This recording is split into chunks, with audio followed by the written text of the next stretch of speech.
Hello दोस्तों, आप सभी को गुलाब जामुन जैसी मीठी मीठी नमस्कार और उसी के साथ आप लोगों का स्वागत है मार्केट के पैचअप या ब्रेकअप शो में। अगर हम सबसे पहले आज के दिन का एफआई और डीआई डाटा चेकआउट करते हैं तो एफआई ने 400 करोड़ की सेलिंग करी है, वहीं पर डीआई ने 250 करोड़ की बाइंग करी है। नेट में फिगर फ्लैट सा है। इसी के साथ साथ अगर हम आज के दिन कुछ स्टॉक्स को डिस्कस करते हैं तो सबसे पहला स्टॉक होने वाला है हमारे मार्केट का बब्बर शेयर यानी कि रिलायंस। अगर हम स्टॉक की बात करते हैं तो अपनी moving average, important moving average के पास आ रहा है, जो इसकी बनती है 2460 की, जहां पर ये हमारे लिए नोटिस में रहेगा और हमारे लिए इंपॉर्टेंट फैक्टर भी रहेगा कि निफ्टी को ये किस डायरेक्शन में लीड करता है। अगर इसको तोड़कर नीचे जाता है, बिकॉज जहां पर इसकी दोनों मूविंग एवरेज इंपॉर्टेंट होने वाले 50 की 200 की, चांसेस कम है कि इसको तोड़कर नीचे जाएगा। लेकिन अगर जाता है तो निफ्टी में हमें एक बहुत बड़ा पेन भी देखने को मिल सकता है। तो इस स्टॉक पर हमारी नजर रह सकती है 2460 के पास में, जिसे हम स्टडी कर सकते हैं। सेकंड स्टॉक हमारे पास होने वाला है एलटी। अगर हम इसके चार्ट चेकआउट करते हैं तो हमें इसमें क्या ही मजेदार मूव देखने को मिली है, जहां पर ये हमारे नोटिस में आया था और उसके बाद इसने क्या ही प्यारा मूव दिया और इमीडिएट हमें मौका भी दे चुका था। अब अगर हम बात करते हैं तो कल के लिए हमारे ट्रेडिंग पर्सपेक्टिव स्टॉक नोटिस में रह सकता है 2350 हमारे पास इंपोर्टेंट स्टडी करने वाला ये लेवल होने वाला है, जहां पर एक छोटे से स्टॉप लॉस के साथ हम इसको स्टडी कर सकते हैं। इंपॉर्टेंट सपोर्ट की अगर हम बात करते हैं इसमें तो वो हमें मिलने वाली है 2288 की, जो वहां पर हमारे लिए शॉर्ट टर्म कैंडिडेट भी बन सकता है। इसी के साथ साथ आप लोगों को म्यूचुअल फंड में या इंश्योरेंस सेगमेंट में कोई भी हेल्प चाहिए हो या आपकी कोई भी क्वेरी हो तो आपको डिस्क्रिप्शन में मेरा नंबर मिल जाएगा, आप मुझसे कांटेक्ट कर सकते हैं। आपकी क्वेरी को जल्दी से जल्दी सॉल्व कर दिया जाएगा। और उसी के साथ साथ आप लोग हमारा टेलीग्राम चैनल भी ज्वाइन कर सकते हैं। टेलीग्राम चैनल का लिंक भी आपको डिस्क्रिप्शन में मिल जाएगा, या फिर आप direct market love affair search करके वहां से भी ज्वाइन कर सकते हो। इसी के साथ साथ कल होने वाले 3 एसएमई आईपीओ की लास्ट डेट, तो वहां पर हमारे पास तीनों आईपीओ होने वाले Maxon retail and distribution, green chap appliances और उसी के साथ ईशान स्पेशलिटी फिल्म। अगर मैं इसमें अपने फाइनल डिसीजन की बात करूं तो एक एसएमई आईपीओ है जिसे मैं बीइंग एंड अग्रेसिव होकर अप्लाई करने वाला हूं, वो होने वाला ईशान स्पेशलिटी फिल्म्स। इसी के साथ साथ Maxon retail and distribution IPO को तो मैं बिल्कुल भी अप्लाई नहीं करने वाला हूं मेरे रिस्क रिवार्ड रेशो को देखते हुए। रही बात ग्रीन चैप एप्लायंसेस की, तो इसमें अगर मुझे काफी अच्छा रिस्पॉन्स देखने को मिलता है एचएनआई और क्वालिफाइड की तरफ से, तभी मैं इसको बीइंग एंड हाईली अग्रेसिव तभी इस आईपीओ को अप्लाई करने वाला हूं, वो भी कुछ नामों से। लेकिन ईशान स्पेशलिटी फिल्म को मैं अपने हर फैमिली मेंबर के अकाउंट से अप्लाई करने वाला हूं। लेकिन ये मेरा पर्सनल व्यू होने वाला है, बिकॉज एसएमई आईपीओ सिर्फ और सिर्फ अग्रेसिव इन्वेस्टर्स के लिए होते हैं, वहां पर हमें काफी ज्यादा दिक्कत देखने को मिलती है। इसलिए अगर आप लोगों को कोई भी डिसीजन बनाना हो तो एक बार अपने फाइनेंशियल एडवाइजर से कंसल्ट करके कोई डिसीजन बनाइएगा। उसी के अलावा अगर हम कल के दिन मार्केट की बात करते हैं तो सबसे पहले हमारे पास आ जाता है निफ्टी। अगर हम इसमें आज के दिन की बात करते हैं तो आप लोगों को काफी ज्यादा मजा आया होगा अगर आप लोगों ने कल की वीडियो को देखी होगी, और स्पेशली अगर आप लोगों ने मेंबर्स को वीडियो को देखा होगा तो आप लोगों को आज स्टॉक स्पेसिफिक एक्शन काफी भरपूर मिला है और वहां पर काफी स्टॉक्स ने हमें आज धूम धड़ाका करते हुए देखने को मिला है। अगर हम आज के दिन मार्केट की बात करते हैं निफ्टी की, तो यहाँ पर हमारी बात हुई थी, ये थी हमारी सपोर्ट और ये था हमारा रेजिस्टेंस।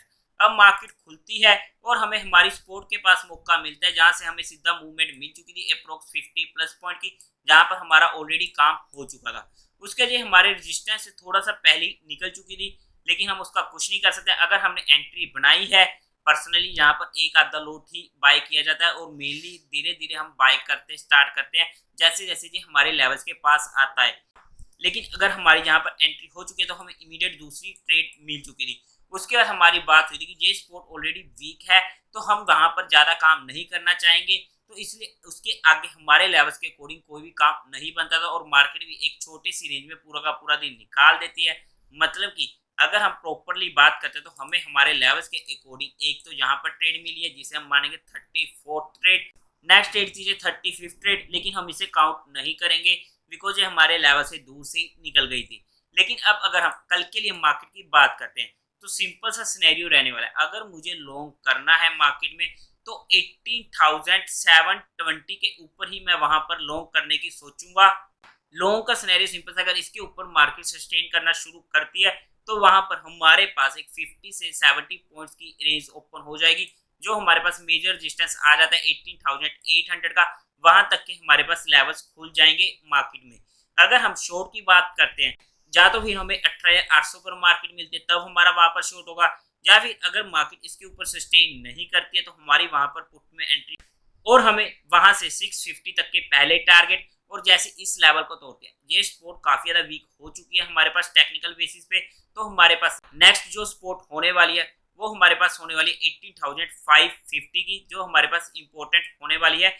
और 18,550 एक ऐसा लेवल है जहां पर हमने मेंबर्स के साथ डिस्कस किया था कि अगर हमें ट्रेडिंग करनी है हमारे स्टॉक्स की तो यही हमारे पास एक अच्छा लेवल आ जाता है ट्रेडिंग पर्सपेक्टिव भी। अगर हमारी पोजिशनल बेसिस पर कहीं पर भी एंट्री हुई है स्टॉक्स में और हमें अच्छा खासा फायदा हो रहा है तो वहां पर अगर हमें 30 to 40% क्वांटिटी को ट्रेल करना है तो वो हमारे पास एक ऐसा लेवल था 18,550 का। इसके बाद अगर हम एक बार ऑप्शन चेन डाटा भी चेकआउट कर लेते हैं तो आप लोग देख सकते हैं कि 18,700 के ऊपर हमें अच्छी खासी कॉल सेलिंग देखने को मिल रही है 19,000 तक।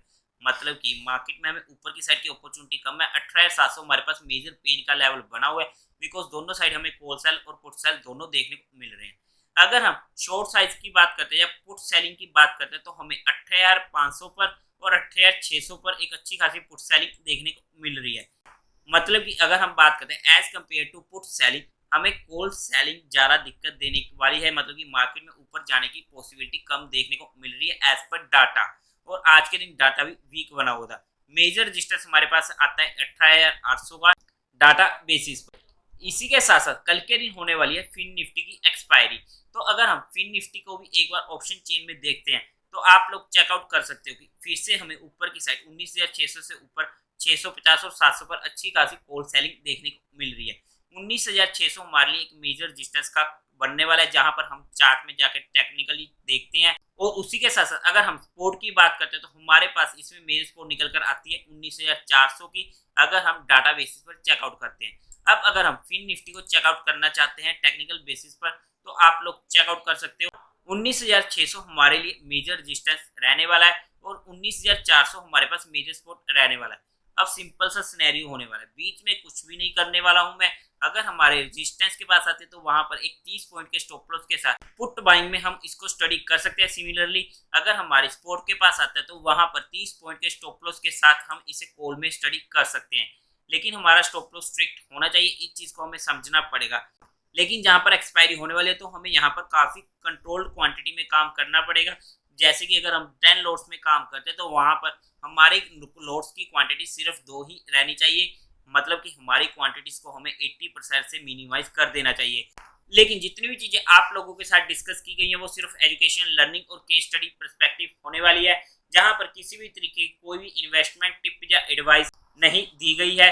फिर भी अगर आपको कोई भी इन्वेस्टमेंट या ट्रेडिंग करनी है तो एक बार अपने फाइनेंशियल एडवाइजर से पूछकर ही काम कीजिएगा।